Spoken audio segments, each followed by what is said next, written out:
स्वागत है। आज है 21 अप्रैल, दिन शुक्रवार। खबरों की ओर बढ़ने से पहले एक नजर सुर्खियों पर। जातीय गणना की मुख्यालय से रोज होगी निगरानी। सुपर 30 के आनंद कुमार का अपने होनहार छात्र से मिलकर सीना हुआ चौड़ा। बिहार में 11 डीएसपी का हुआ तबादला। संबद्धता में सुदूर और पिछड़े इलाकों के कॉलेजों को मिली प्राथमिकता। आज सनराइजर्स का सामना सुपर किंग्स से। अब चलिए बढ़ते हैं बिहार के अब तक की 25 बड़ी खबरों की ओर विस्तार से। शुरू हुए भारतीय सेना के टेक्निकल ग्रेजुएट कोर्स के लिए आवेदन। भारतीय थल सेना ने इंडियन मिलिट्री एकेडमी देहरादून में जनवरी 2024 में शुरू होने वाले टेक्निकल ग्रेजुएट कोर्स के 138वें संस्करण के लिए विस्तृत अधिसूचना कर दी है, जिसके तहत civil, computer science, electrical, electronics, mechanical और कई अन्य स्ट्रीम के 40 रिक्तियों को भरी जाएगी। इसके लिए अगर एजुकेशनल क्वालिफिकेशन की बात करें तो उम्मीदवार के पास किसी मान्यता प्राप्त विश्वविद्यालय या किसी अन्य उच्च शिक्षा संस्थान से इंजीनियरिंग में डिग्री होना अनिवार्य है। बता दें कि इसके लिए आवेदन करने की अंतिम तारीख 17 मई तक निर्धारित की गई है। इच्छुक और योग्य उम्मीदवार आवेदन करने के लिए आधिकारिक वेबसाइट joinindianarmy.nic.in पर जाकर आवेदन कर सकते हैं।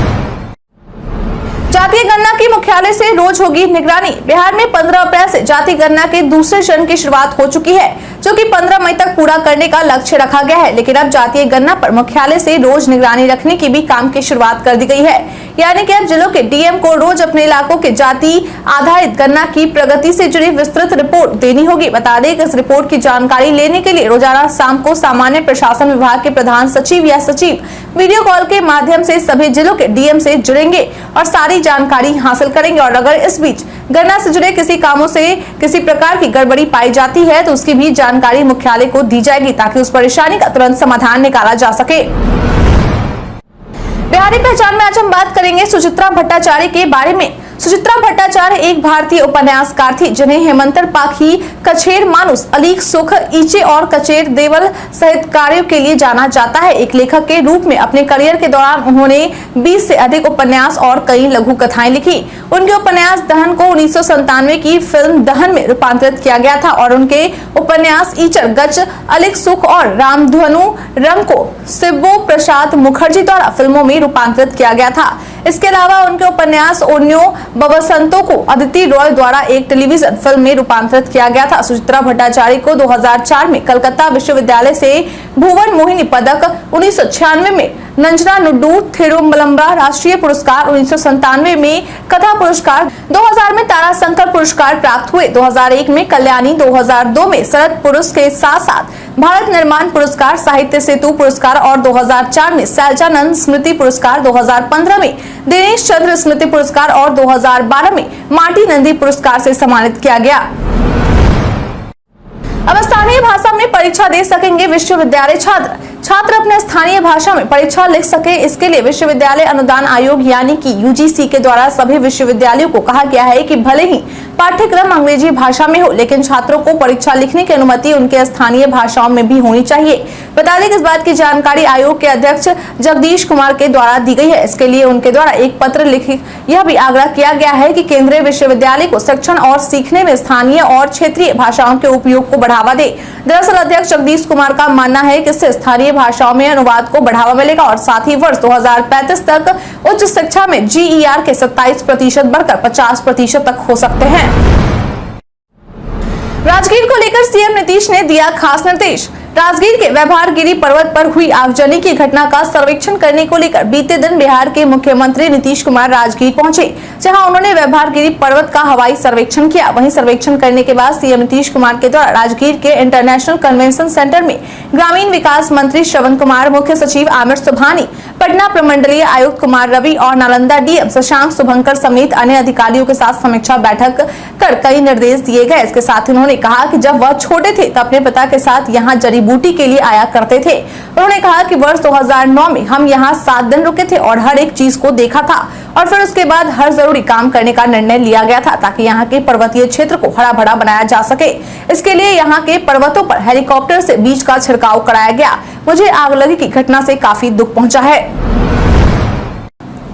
शिक्षक न्याय को लेकर राज्य में विरोध जारी। बिहार सरकार के द्वारा नई शिक्षक नियमावली को जारी करने के बाद राज्य में लगातार एसटीईटी अभ्यर्थियों के द्वारा उसका विरोध किया जा रहा है और इस नियमावली को वापस लेने की मांग की जा रही है। बता दें कि इसी कड़ी में बीते दिन बिहार की राजधानी पटना समेत राज्य के अन्य जिलों में एक बार फिर से एसटीईटी अभ्यर्थियों के द्वारा बिहार सरकार के खिलाफ जमकर प्रदर्शन किया गया।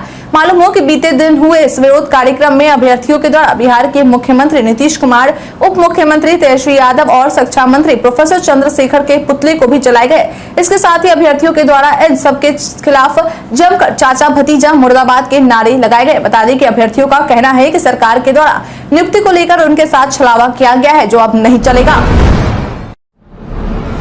बिहार में 11 डीएसपी का हुआ तबादला। गृह विभाग की तरफ से अधिसूचना जारी कर जानकारी दी गई है कि बिहार सरकार के द्वारा 11 डीएसपी का तबादला कर दिया गया है। बता दें कि जारी की गई अधिसूचना के अनुसार जिन 11 डीएसपी का तबादला किया गया है उनमें मनीष कुमार सिन्हा को अपर पुलिस अधीक्षक विशेष कार्यबल पटना, रवीश कुमार को अपर पुलिस अधीक्षक गया, मदन कुमार आनंद को एएसपी आर्थिक अपराध इकाई पटना, अशोक कुमार आजाद को पुलिस अधीक्षक बिहार पुलिस अकादमी राजगीर और जयप्रकाश सिंह को पुलिस अधीक्षक रक्षित वैशाली, अजय कुमार सिंह को पुलिस अधीक्षक सीटीएस समेत 11 लोगों का तबादला किया गया है।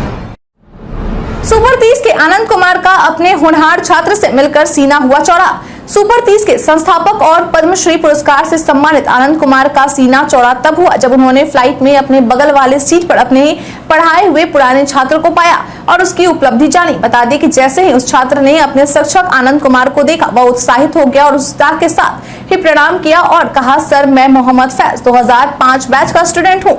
आपकी जानकारी के लिए बता दें कि अपने इस खास क्षण को खुद आनंद कुमार के द्वारा ही अपने ट्विटर से शेयर किया गया है। उन्होंने ट्वीट कर अपने छात्र के साथ अपनी एक तस्वीर लगाई और लिखा कि फ्लाइट में एक नौजवान उत्साह के साथ प्रणाम करते हुए कहा कि सर मैं हूं मोहम्मद फैज, आपका स्टूडेंट्स। मैं ऑस्ट्रेलिया के माइक्रोसॉफ्ट में हूं और मेरी टीम द्वारा नए पुलिस के लिए बनाया गया सॉफ्टवेयर को दुनिया के ग्रेटेस्ट इनोवेशन में शामिल किया गया। मेरा सीना गर्व से चौड़ा हो गया।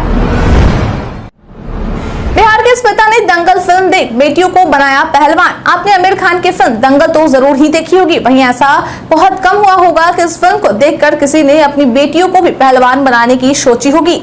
लेकिन हम आपको बता दें कि बिहार के बेगूसराय के एक पिता ने इस फिल्म को देखकर अपनी बेटियों को पहलवान बनवा दिया और आज उस व्यक्ति की छोटी बेटी निर्जला ने राष्ट्रीय कुश्ती प्रतियोगिता में बिहार को सिल्वर मेडल दिलाकर पूरे राज्य को गौरवान्वित कर दिया है। बता दें कि हम जिस पिता की बात कर रहे हैं उनका नाम मुकेश स्वर्णकार है, जिन्होंने अपनी दोनों बेटियों शालिनी और निर्जला को 2018 में चैती दुर्गा पर महिला कुश्ती का आयोजन में भाग करवाया और कुश्ती लड़वाया था। वही राष्ट्रीय कुश्ती प्रतियोगिता में अपनी सफलता पर निर्जला का कहना है कि उसकी इस कामयाबी के पीछे उसका खुद का कठिन संघर्ष और पिता की दृढ़ इच्छा शक्ति है।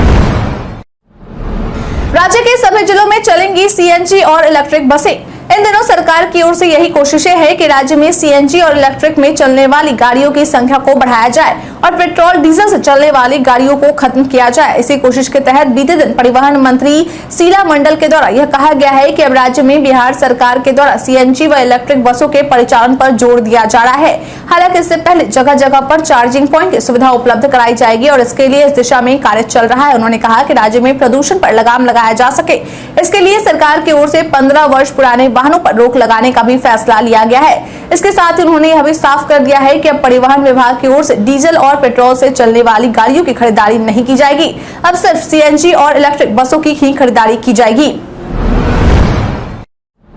बिहार बीएड सीईटी रिजल्ट 2023 में इतने अभ्यर्थी हुए सफल।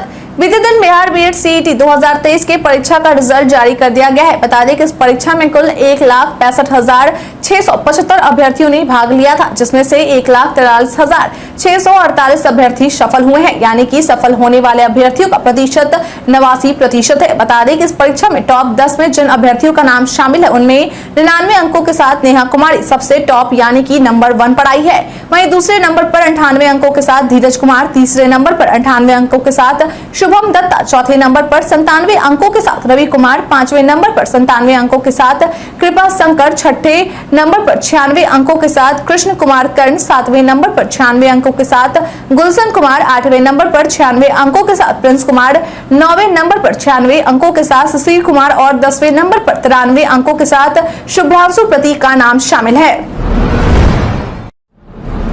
मौसम विभाग ने जताई बिहार में बारिश की संभावना। बिहार में भीषण गर्मी का प्रकोप जारी है। राज्य में पिछले एक हफ्ते से लू और हीट वेव का अलर्ट जारी है। मौसम विभाग लोगों से दोपहर के तपती धूप में घर से बाहर न निकलने की अपील कर रहा है। वहीं इसी बीच अब एक बड़ी राहत की खबर सामने आ रही है। मौसम विभाग की माने तो राज्य में बारिश होने के आसार दिख रहे हैं। दरअसल IMD रिपोर्ट की माने तो राज्य में तपती और जानलेवा गर्मी से जल्द ही राहत मिलने वाली है। रिपोर्ट की माने तो बिहार में अगले 48 घंटों में बारिश होने की संभावना है। बता दें कि IMD रिपोर्ट के अनुसार बिहार समेत देश भर के कई जिलों में बारिश होने की संभावना जताई जा रही है। मौसम विभाग के द्वारा दी गई इस जानकारी के बाद लोगों में गर्मी से राहत मिलने की उम्मीद दिख रही है। बिहार के सेंट्रल यूनिवर्सिटी में एडमिशन का एक और मौका। अगर आप भी सेंट्रल यूनिवर्सिटी से अपना PG करना चाहते हैं लेकिन अब तक आपने CUET PG के लिए आवेदन नहीं किया था तो आपके लिए खुशखबरी है। बता दें कि नेशनल टेस्टिंग एजेंसी यानी कि NTA के द्वारा छात्रों को सेंट्रल यूनिवर्सिटी में एडमिशन करवाने का एक और मौका दिया गया है। दरअसल NTA के अध्यक्ष जगदीश कुमार द्वारा CUET PG के लिए आवेदन करने की तारीख को 5 मई रात 9:50 तक बढ़ा दी गई है। मालूम हो कि पहले आवेदन करने का आखिरी तारीख 19 अप्रैल निर्धारित किया गया था। वहीं अब करेक्शन विंडो 6 मई को खुलेगी और 8 मई को बंद हो जाएगी। ऐसे में इच्छुक उम्मीदवार 5 मई रात 9:50 से पहले तक आधिकारिक वेबसाइट cuet.nta.nic.in पर जाकर अपना पंजीकरण करा सकते हैं। बिहारी पर्यटन में आज हम बात करेंगे दास ड्रिफ्टवुड म्यूजियम और पार्क के बारे में। दास ड्रिफ्टवुड म्यूजियम और पार्क भागलपुर जिले का एक अनोखा म्यूजियम है। यह पार्क भागलपुर में प्रसिद्ध बूढ़ानाथ मंदिर के पास ही में स्थित है। यहाँ पर आपको लकड़ी के बहुत सुंदर सुंदर सामान देखने के लिए मिलते हैं। यहाँ लकड़ी की कलाकृतियां देखने लायक है। आप यहाँ पर आकर घूम सकते हैं। यहाँ पर बहुत सारी एक्टिविटी होती है जिनका आप मजा ले सकते हैं। यहाँ पर लकड़ियों में सुंदर सुंदर स्कल्पचर बनाए गए हैं। दास ड्रिफ्टवुड म्यूजियम और पार्क गंगा नदी के पास बना हुआ है, जिससे यहाँ पर गंगा नदी का भी सुंदर दृश्य देखने के लिए मिल जाता है और सूर्यास्त के समय यहाँ का दृश्य देखने लायक रहता है। यहाँ पर आप आकर अपना अच्छा समय बिता सकते हैं। यह पार्क भागलपुर में घूमने लायक एक मुख्य जगह है।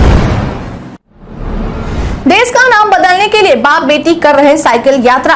देश का नाम बदलने के लिए बाप बेटी कर रहे हैं साइकिल यात्रा। देश का नाम इंडिया से हिंदुस्तान में बदलने के लिए 9वीं क्लास की छात्रा अपने पिता के साथ साइकिल यात्रा कर रही है। बता दें कि इस यात्रा के दौरान बीते दिन यह बाप बेटी की जोड़ी कोलकाता से दिल्ली के लिए चलने के दौरान कैमूर जिले के मोहनिया पहुंची, जहां उनका जोरदार स्वागत किया गया। अब दिल्ली तक जाने में उन्हें 15 दिन और लगेंगे। बता दें कि दिल्ली पहुंचकर दोनों लोग प्रधानमंत्री नरेंद्र मोदी और राष्ट्रपति से मिलेंगे और अपनी मांगों को उनके सामने रखेंगे। मालूम हो कि इस यात्रा को लेकर लड़की के पिता विश्व स्वरूप वासु कहते हैं कि जब मैं चाय पी रहा था तो मेरी बेटी ने मुझसे कहा कि वो साइकिल से दिल्ली पहुंचकर प्रधानमंत्री और राष्ट्रपति से मिलना चाहती है, क्योंकि वह चाहती है कि इंडिया का नाम बदलकर हिंदुस्तान रखा जाए। उसने बताया कि जब भी वह इतिहास पढ़ती है तो उसमें ईस्ट इंडिया कंपनी का नाम पढ़ने के बाद इंडिया का नाम जब भी सुनती है तो ईस्ट इंडिया कंपनी का याद दिलाता है। उसने बोला कि जब प्रधानमंत्री 4 घंटे सोकर 20 घंटे काम कर सकते हैं तो मैं भारत के लिए इतना भी नहीं कर सकती।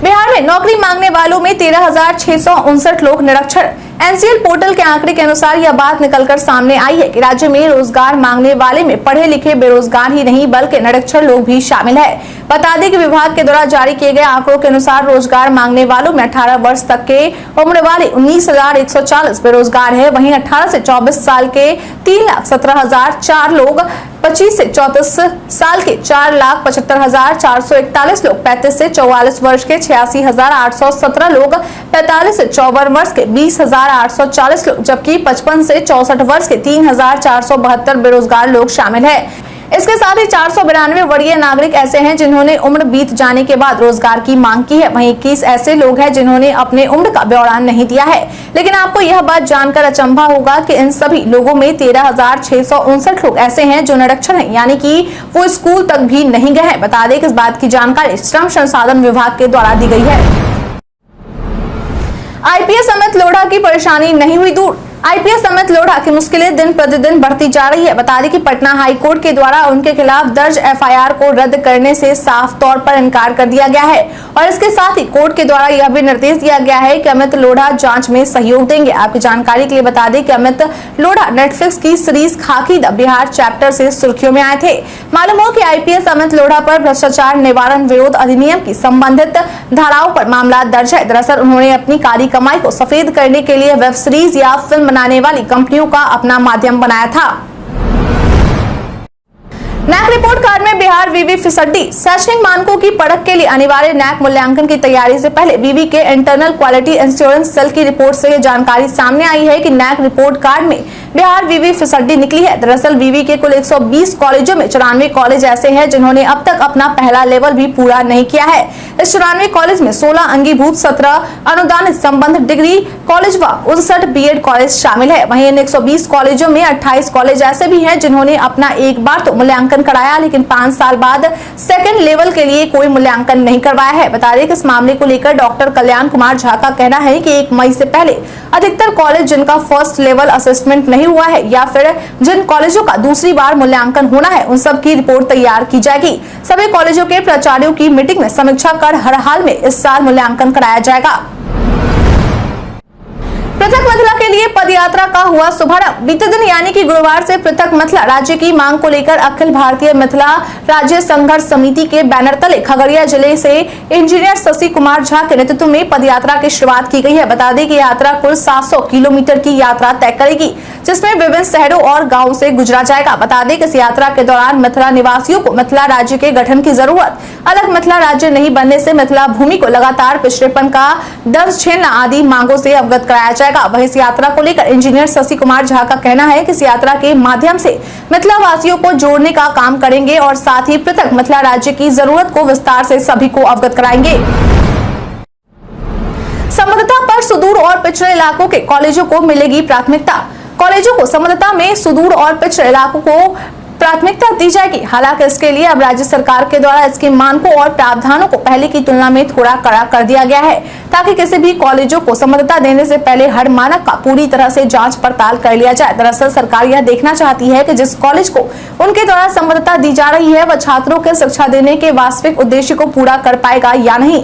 बता दें कि इसको लेकर उच्च शिक्षा निदेशालय के द्वारा व्यापक स्तर पर कार्य योजना का भी निर्माण किया जा रहा है। इसमें कॉलेजों में पढ़ाए जाने वाले विषय और उन्हें मान्यता देने के विषय को भी शामिल किया जाएगा।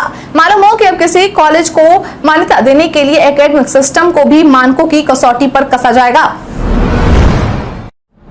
आज सनराइजर्स का सामना सुपर किंग्स से। आज आईपीएल 2023 का 29वां मुकाबला चेन्नई के एमए चिदम्बरम स्टेडियम में शाम 7:30 बजे से खेला जाएगा। मुकाबला है 4 बार की चैंपियन चेन्नई सुपर किंग्स और 1 बार की चैंपियन सनराइजर्स हैदराबाद के बीच में। एमएस धोनी की अगुवाई वाली चेन्नई की टीम अपना पिछला मुकाबला आरसीबी को हराकर आ रही है, जबकि हैदराबाद की टीम मुंबई इंडियंस के हाथों हार कर आ रही है। चेन्नई के चेपॉक में चेन्नई सुपर किंग्स का रिकॉर्ड जबरदस्त है। यहाँ खेले गए पिछले 23 मुकाबलों में चेन्नई ने 19 में जीत दर्ज की है। इसलिए हैदराबाद के लिए चेन्नई को इस मैदान में हराना आसान नहीं रहने वाला है। चेपॉक का मैदान स्पिनरों को भी सूट करती है और सनराइजर्स के पास स्पिन विभाग में उतनी गहराई नहीं है। इसलिए कप्तान एडन मार्करम अंतर्राष्ट्रीय स्पिनरों आदिल रशीद और अकील हुसैन को खिला सकते हैं। मौसम काफी गर्म रहेगा और जब आईपीएल की 2 बेहतरीन टीम आमने सामने होगी तो गर्मी तो वैसे ही बढ़ जाएगी। अभी तक दोनों टीम 18 बार भिड़े हैं, जिसमें से 13 बार चेन्नई ने जीत दर्ज की और 5 मुकाबलों में हैदराबाद की टीम ने जीत का स्वाद चखा है।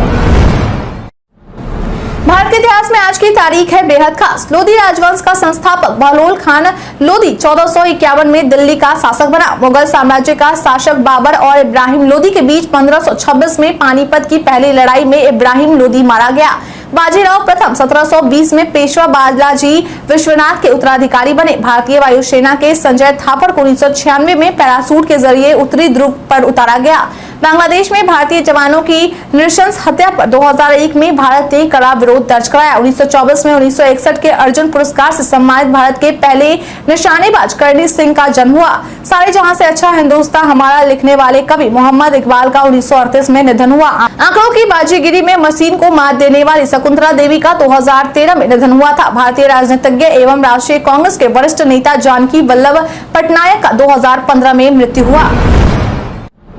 वर्तमान में आज हम बात करेंगे पीएम मुद्रा योजना के बारे में। सोशल मीडिया पर कई सूचनाएं वायरल होती है, लेकिन सभी सच हो ये जरूरी नहीं है। इसी कड़ी में आज हम बात करेंगे पीएम मुद्रा योजना के बारे में। दरअसल पीआईबी ने अपने ट्वीट में लिखा है कि एक स्वीकृति पत्र ऋण अनुबंध शुल्क के रूप में 1750 रुपए के भुगतान पर पीएम मुद्रा योजना 1 लाख रुपए का ऋण देने का दावा करता है। पीआईबी ने अपने ट्वीट में आगे लिखा है कि यह दावा फर्जी है। @FIN मिन इंडिया के द्वारा यह पत्र जारी नहीं किया गया है। अब पहले से ज्यादा सेफ रखें अपने व्हाट्सएप चैट को। मेटा ने हाल ही में अपने instant messaging app platform WhatsApp के लिए एक नया अपडेट जारी किया है। इस नए अपडेट में व्हाट्सएप ने account security, device verification, automatic security code features को यूजर के लिए ऐप में जोड़ा है।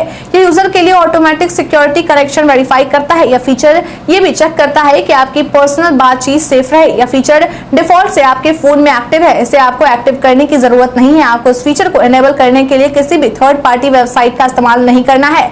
यह नया फीचर ऑटोमेटिक ये सुनिश्चित करती है कि कनेक्शन सेफ रहे। अगर आप इस फीचर का फायदा उठाना चाहते हैं तो आप सबसे पहले व्हाट्सएप का नया वर्जन इंस्टॉल करें। बिहार की ये एक्ट्रेस दबोचेंगी खूंखार सीरियल किलर को। बिहार की एक्ट्रेस सोनाक्षी सिन्हा बहुत जल्द ही ओटीटी प्लेटफॉर्म पर डेब्यू करने वाली है। बता दें कि यह ओटीटी प्लेटफॉर्म में अपना कदम अपनी वेब सीरीज दहाड़ से रखने वाली हैं।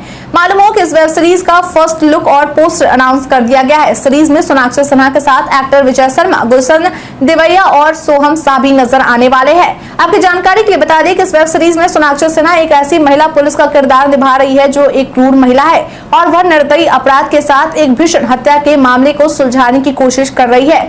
मालूम हो कि यह वेब सीरीज दहाड़ अमेजन ओरिजिनल सीरीज की क्राइम ड्रामा वेब सीरीज है जिसमें कुल 8 एपिसोड है। बता दें कि यह सीरीज 12 मई को रिलीज होने वाली है।